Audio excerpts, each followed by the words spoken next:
ইমান মাপার একটা মেশিন ঘরের মধ্যে রাখে দিতে হইব। সবসময় দেখা লাগবে আমার ইমান বাড়তেছে না কমতেছে, ইমানের কি হালত, কারণ আমার ইমান নিয়ে কবরে যাওয়া লাগবে। তো ইমান মাপার মেশিন কি কি? ইমান মাপার কয়েকটা মেশিন দিয়ে আমি সূত্র দিয়ে আলোচনা শেষ করে দিব।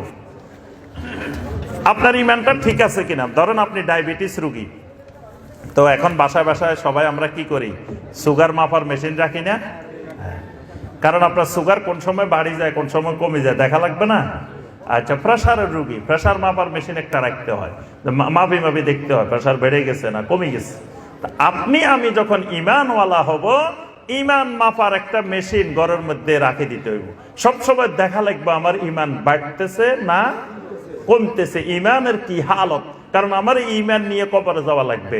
তো ইমানটা যদি চুরি হয়ে যায়, ছিনতাই হয়ে যায়, শূন্য হয়ে যায়, তাহলে তো আমার অবস্থা খারাপ। তো ইমান মাপার মেশিন কি কি? এক নম্বর মেশিনটা রাখতে হবে, ইন্নামাল মুমিনুনা আল্লাযীনা ইযা যুকিরাল্লাহু ওয়াজিলাত কুলুবুহুম। আল্লাহ রাব্বুল আলামিনের জিকির হইলে আমার অন্তর প্রকম্পিত হয় কিনা। আল্লাহর জিকির মানে ধরেন আজান, আল্লাহর জিকির। আজান কি? আল্লাহ রাব্বুল আলামিনের জিকির। আজান শুরু হয় কি দিয়ে? আল্লাহু আকবার, আল্লাহু আকবার দিয়ে। আল্লাহু আকবার আল্লাহর জিকির, রাসূলের তরিকার জিকির, এটা বেদাতি জিকির না, রাসূলের তরিকার সুন্নতি জিকির। আল্লাহু আকবার, আল্লাহু আকবার। শেষ হয় কি দিয়ে? আজান, লা ইলাহা ইল্লাল্লাহ দিয়ে। আজানটা আল্লাহর একটা কি জিকির। এই জিকির যখন হবে তখন আমার অন্তরের ভিতরে একটা কম্পন সৃষ্টি হবে, ভীতি সৃষ্টি হবে। যদি হয় বুঝতে হবে আমার অন্তরের ভিতরে, কলবের ভিতরে ঈমান আছে। যদি না হয় বুঝতে হবে ঈমান নাই। এখন মসজিদে আজান হয়েছে, আমি এখানে বসে বসে সুন্দর মতো চা খাইতেছি, হ্যাঁ, আমার কোনো নড়াচড়া নাই। আজানের আগে যেমন আজানের পরেও একই রকম।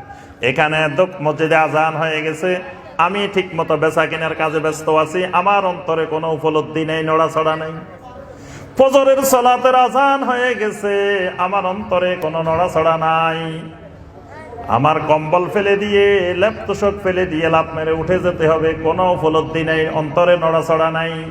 তার অর্থ হলো আমার অন্তরের ভিতরে ঈমান নাই। এইটা সবসময় পরীক্ষা করতে হবে যে আজান হইলে আমার অন্তরের অবস্থাটা কেমন হয়।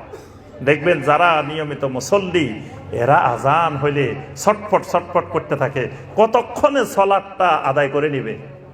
যখন সালাতের সালাম ফিরায়, সালাতটা শেষ হয়, তার অন্তরের ভিতরে এমন এক আনন্দ অনুভব হয়, যে আনন্দটা পৃথিবীর কোনো মানুষকে সে ভাষায় ব্যক্ত করতে পারবে না। সুবহানাল্লাহ।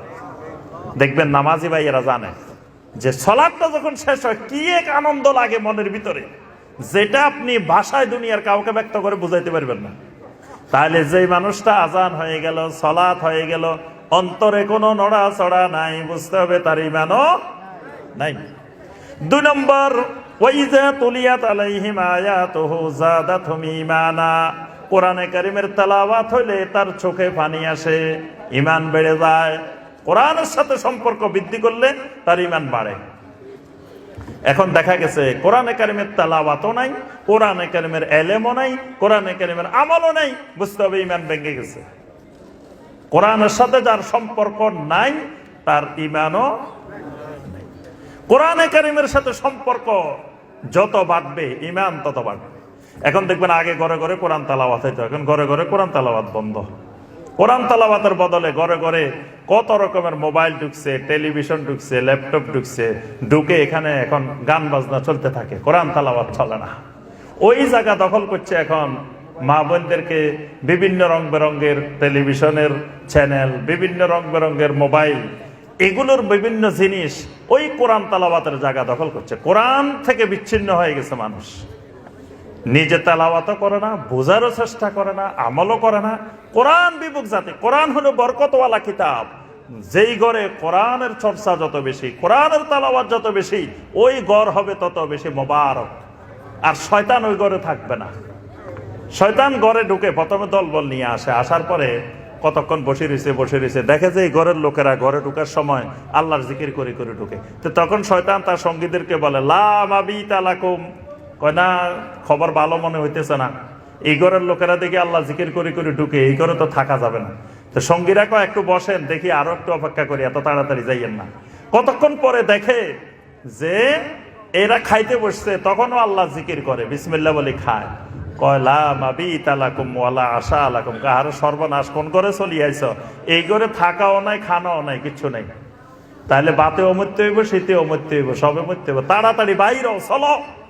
তখন শয়তান দল বল নিয়ে ঘর থেকে বাইরে চলে যায়।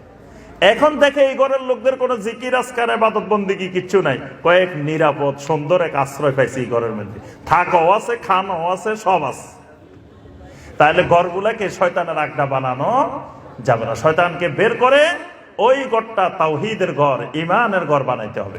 মূল কথা, আমাদের ঈমানটা এক অমূল্য সম্পদ, মহা সম্পদ, সারা দুনিয়া বিক্রি করলে ওই ঈমানের দাম হবে না। তাহলে এত বড় সম্পদ আল্লাহ আমাদেরকে ভালোবেসে দান করছেন, এই ঈমানটারে পাহারা দিতে হবে। কোন ছিনতাইকারী, কোন ডাকাত যেন আমার আপনার ঈমান ছিনতাই করতে, ডাকাতি করতে না পারে। আপনি যদি বেখেয়াল হয়ে থাকেন তো কোন সময় ছিনতাই হয়ে যাব আপনি টেরো। আর ছিনতাই কিন্তু যে ছিনতাইকারী, ঈমান ছিনতাইকারী আসবে, শয়তান সবার কাছে সব লেবাসে যায় না, যে যেরকম তার কাছে ওই লেবাসে যায়। তা আপনার ঈমান ছিনতাই করার জন্য যাইব, শয়তান এখানে ওই অন্য খারাপ লেবাসে যাবে না, সুন্দর লেবাসে পাগড়ি পরি, জুব্বা পরি, দাড়ি রাখি, সুন্দর চেহারা নিয়ে আপনার কাছে যাই ঈমান ছিনতাই করবে। এই জন্য আপনাকে আমাকে বুঝতে হবে যে ঈমানটা ধরে রাখার উপায় কি, ঈমানের উপরে ইস্তেকামত থাকার উপায় কি, ঈমান যাতে কোনোভাবে চিন্তা হইতে না পারে, এই জন্য সার্বক্ষণিক পাহারা দিতে হবে।